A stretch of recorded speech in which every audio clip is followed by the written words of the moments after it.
dye and the blue, and then we added them up. Okay.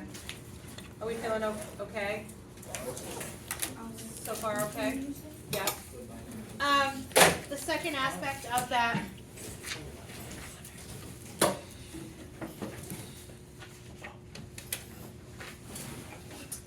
So, let me give you another little formula, just to FYI.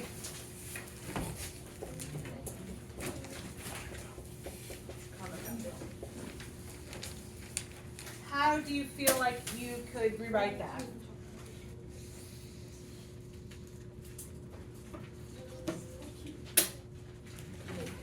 AX plus BEY. Exactly right.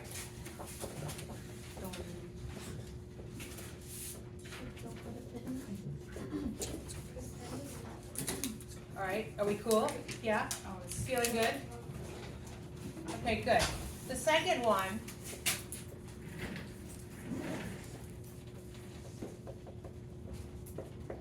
go ahead and try to rewrite that for me.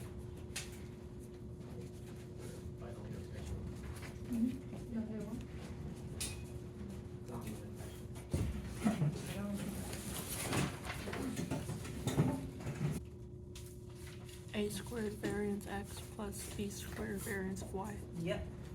This one's 13. All right, what do we think? Good? Are we cool? Yeah, it's not Like I bad. told you, there's a lot of them, but they kind of start to fall into the same patterns. All right, so having said that, we are going to do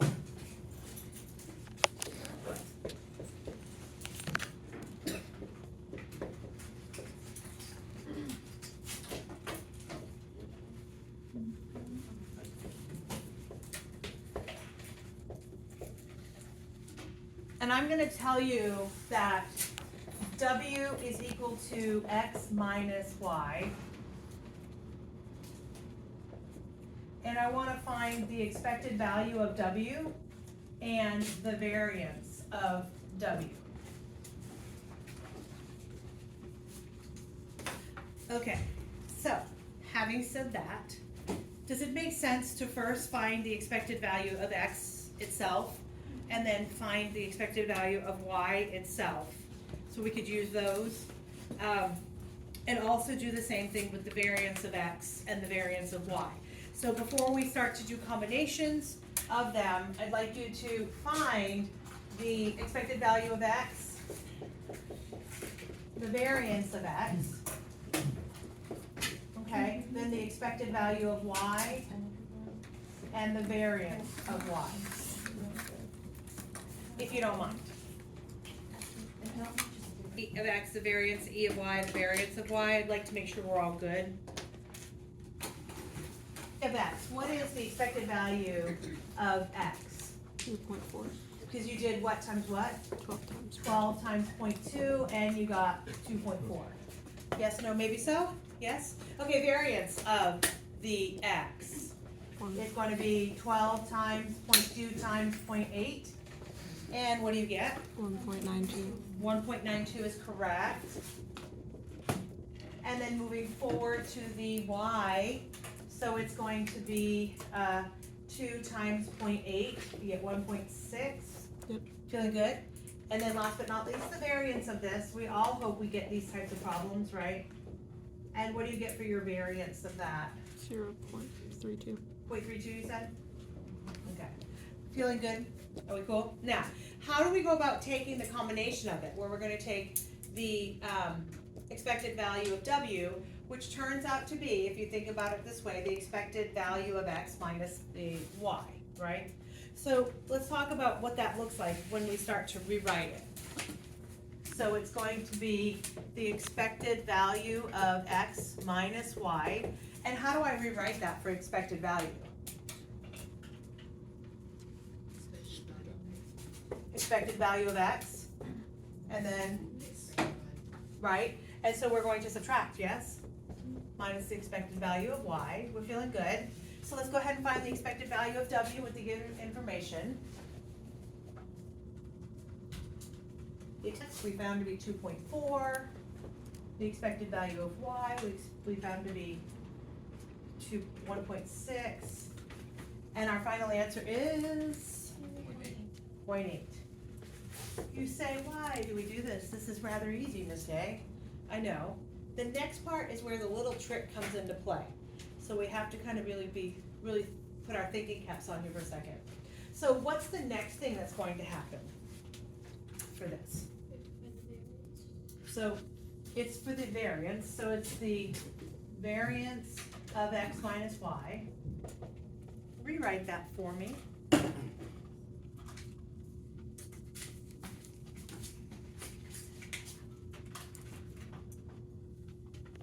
Okay, so it's taking the number in front. And square. What's the number in front of the a? 1. A 1. Does that really rock our boat? Not really, right?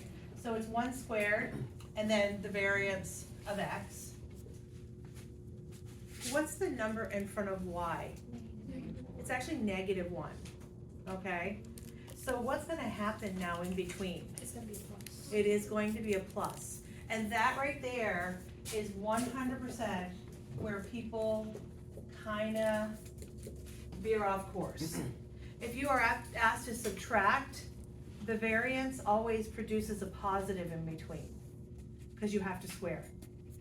Does that make sense to all? Okay. So, what is the variance? Even if it was like x minus 2y, right? Miss K, Yeah. but when you put the variance of x minus y, isn't there already a subtraction sign? You are actually doing the variance Oh. of x plus -y, if I think of it that way, if that helps. Yeah. Okay. So like if there was a 2 here, x minus 2y, it would be 1 squared variance of x, and then plus, if I said 2, right? -2 squared, which would be 4 variance of y, plus that, right? So that right there is the one issue that people fall into. Are we good? So what were the variance of each of them? 1.92 plus 0.32. And what do we end up with? Yes, 2.24. All right, how do we feel about that? Nobody really wants to, nobody wants to fight with me on it or anything? We're good? Yeah, okay. There's no argument from you. All right, let's have some fun. The next type of problem. So far, what have we done as far as probabilities? We've done the probability distribution table, right? And then we've practiced some binomials. What other types have we learned that we haven't touched yet? Normals. Normals and Highest. Poisson. That's what we have left. Are we cool? No. Okay, good, yes. We are as cool as we can be. Let's talk about normals for a minute. So what do you need in order to be successful with your normals? What do you need on your table right now? Your bright colored sheet of paper with a chart on the back? Oh, yeah. Nobody wants to talk about that? No. Okay. I'm okay with that.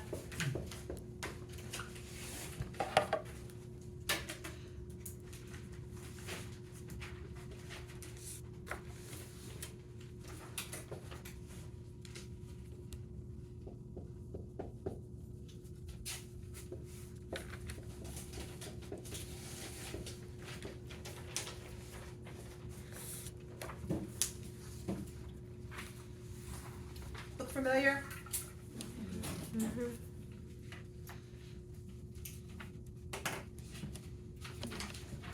Have some fun. That was convincing. Hmm? That was convincing. I know. Intended to be.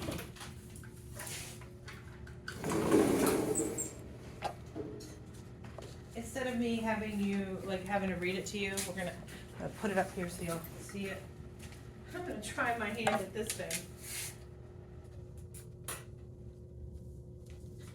It's a bunch of ninth graders that you actually know how to teach. It's backwards. Oh, you piece of stuff. It's not me, it's it. There. I don't know how to make it any bigger. I'm sure it's possible. Hold on. Oh, jeez. It's not sending it's not centered. Well, because, yeah, Wanda, go ahead and use that thing. There, is that big enough?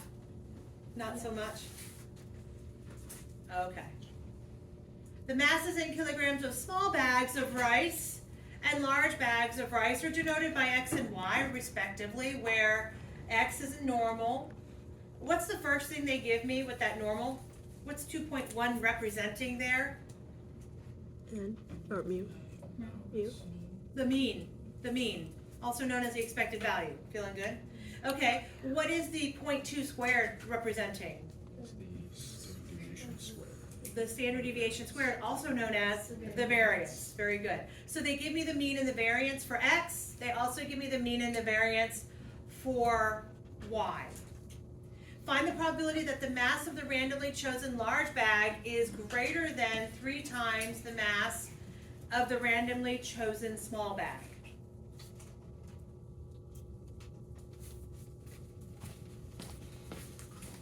So we have to talk. I'll let you copy it, and then we'll talk. The probability that the mass of the large bag is greater than 3 times the mass of the small bag. What is a large bag represented by what letter? Y. Y, correct, okay. And the small bag is represented by X. What do we know about the large bag? So the small bag is. So the mass of the large bag is 3 times greater than the mass of the small bag. Greater than 3 times the mass of the small bag. Correct. So large bag is what? Y. It is indeed greater than, are we cool? Greater than what? 3 times X. So far, so good? Yeah. What we have done so far is when they're represented as an X plus Y or an X minus Y, correct? So how can I make this look like an X plus Y? Or an X minus Y, or whatever I need? Bring it all to one side, right? So what would that be?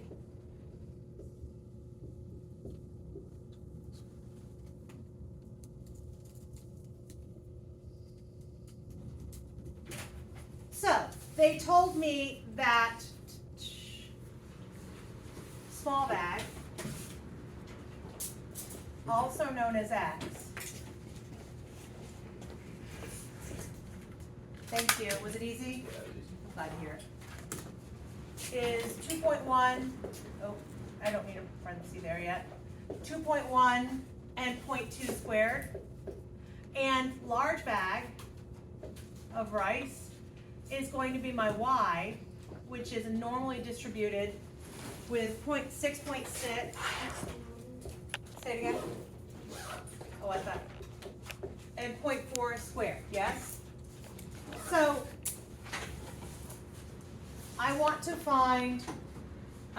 find the new normal for these combination, this particular combination.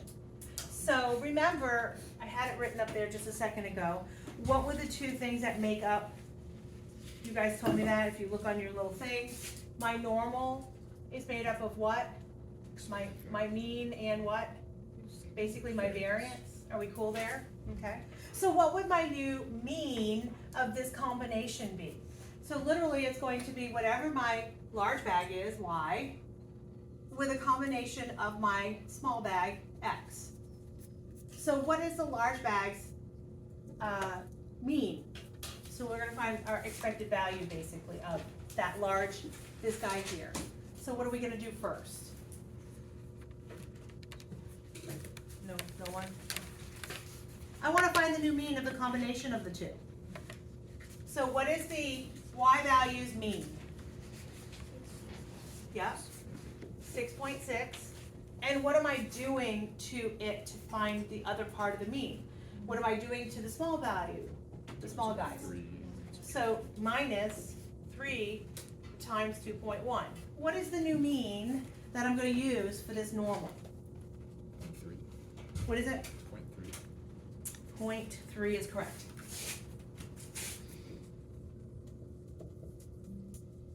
Okay. We're gonna do the same thing with our variance. Okay, how do we go about finding our variance for this?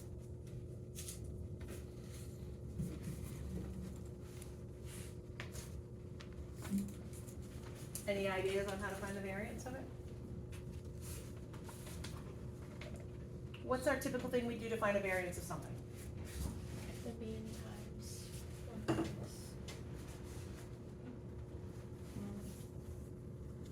What's our variance of y? Right here, we got 0.4, right, squared.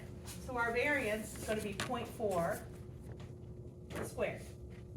And then what's gonna happen, what do we need to do for the next component? Well, it's -3 times the x's variance, right?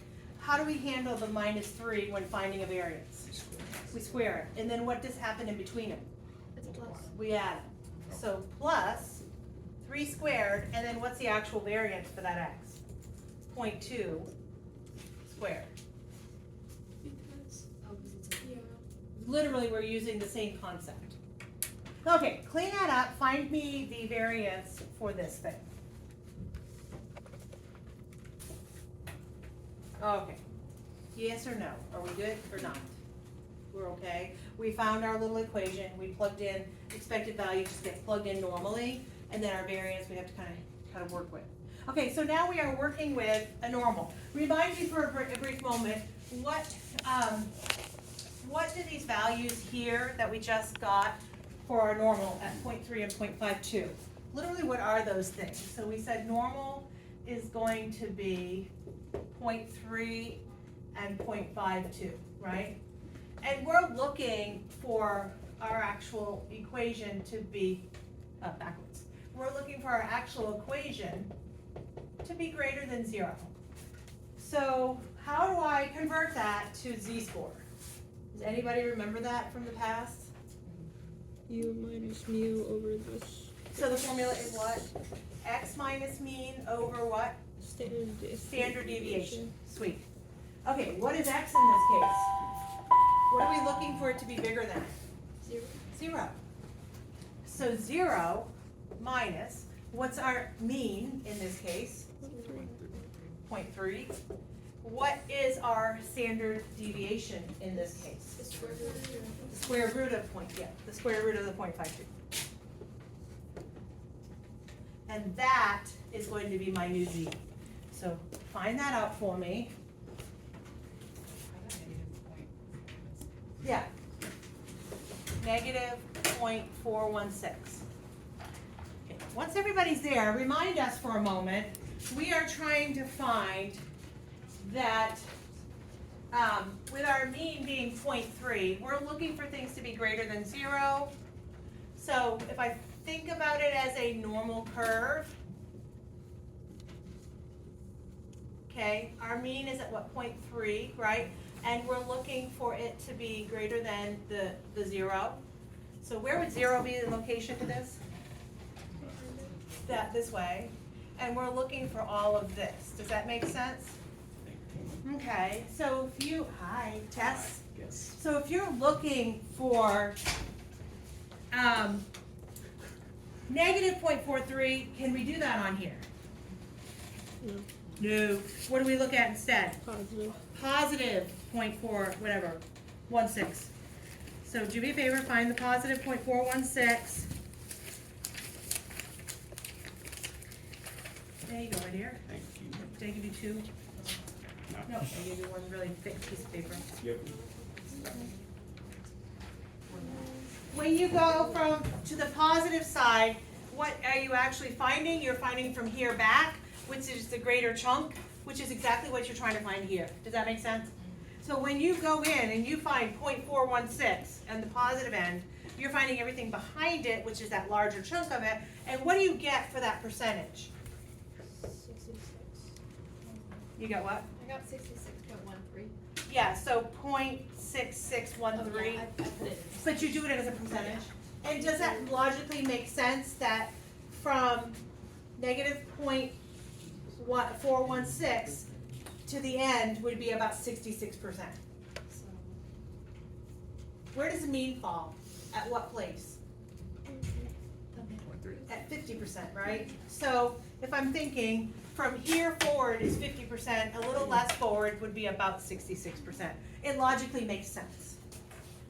Ooh, does that ring a bell on how to do all that? Fun? Not at all, or are we cool? Yeah. So it's the addition of the two, right? What, are we good? Okay.